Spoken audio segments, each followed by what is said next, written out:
बिस्मिल्लाहिर्रहमानिर्रहीम। अस्सलाम वालेकुम दोस्तों, मैं हूं हाफिज़ साहब का शागिर्द। मैं अल्लाह ताला से दुआ करता हूं कि आप सबको हमेशा हंसता और मुस्कुराता रखे और अपने हिफ्ज़ व अमान में रखे। मेरे भाइयों, आज जो मैं अमल लेकर आपकी खिदमत में हाज़िर हुआ हूं, ये अमल पर्री की हाज़िरी का अमल है। इस अमल को करके आप पर्री को हाज़िर करके अपने तमाम ख्वाहिशात पूरे कर सकते हैं। ये अमल मेरे उन गरीब बहन भाइयों के लिए है जो अपनी गुर्बत की वजह से परेशान हैं, जिनके ऊपर लाखों का कर्ज़ा है, जिनके बहुत बड़े बड़े ख्वाहिशात हैं जो पूरे नहीं हो रहे, जो गुर्बत के मारे हैं। तो मेरे भाइयों, अल्लाह और उसकी ज़ात पर भरोसा करें। लाता भी गुर्बत अल्लाह और उसकी ज़ात है और ले जाएगा भी अल्लाह और उसकी ज़ात। इंशाअल्लाह ताला आज जो मैं आपको अमल बताऊंगा, ये कुरान पाक से लिया गया है और आप सबको पता है कि कुरान पाक से कोई भी चीज़ बाला नहीं है। कुरान पाक अफजल है।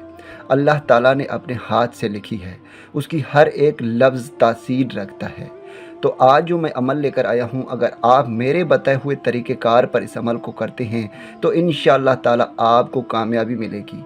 आपके तमाम ख्वाहिशात पूरे होंगे, चाहे फिर धन दौलत की ख्वाहिश हो, महबूब की ख्वाहिश हो, वो तमाम ख्वाहिशात आप उस परी से पूरा करा सकते हैं।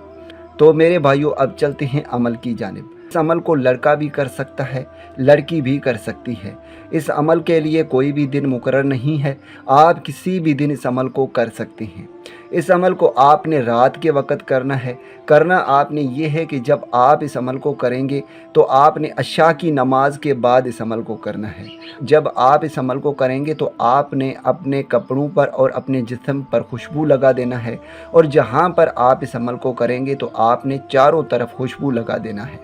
और फिर आपने सबसे पहले 3 मरतबा दरूद इब्राहीम पढ़ना है और फिर आपने इस वजीफ़े को पढ़ना है जो स्क्रीन पर आ रहा है। मैं आपको पढ़कर सुनाता हूँ। अर्रहमुर्राहिमीन, अर्रहमुर्राहिमीन।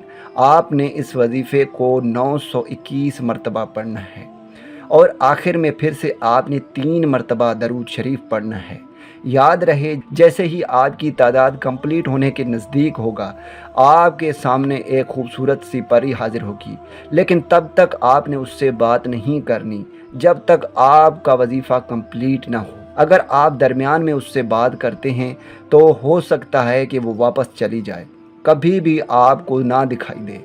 याद रहे, आपने पहले अपना वजीफ़ा कंप्लीट करना है, उसके बाद आपने उससे दोस्ती करनी है और फिर आपने उससे पूछना है कि वो दोबारा आपके कहने पर कैसे हाजिर होगी और फिर आप उससे अपने तमाम ख्वाहिशात पूरे करा सकते हैं। दोस्तों, चाहे फिर धन दौलत की ख्वाहिश हो, महबूब की ख्वाहिश हो, पसंद की शादी की ख्वाहिश हो, अगर आपके ऊपर लाखों का कर्ज़ा है, वो आप सब अपने कर्ज़े ख़त्म करा सकते हैं। मैं उम्मीद करता हूँ कि इस वीडियो से आपको फ़ायदा हो। दुआओं में याद रखिएगा। फिर मिलूँगा एक खूबसूरत से वीडियो में। तब तक के लिए मुझे इजाज़त दे। अल्लाह हाफ़िज़।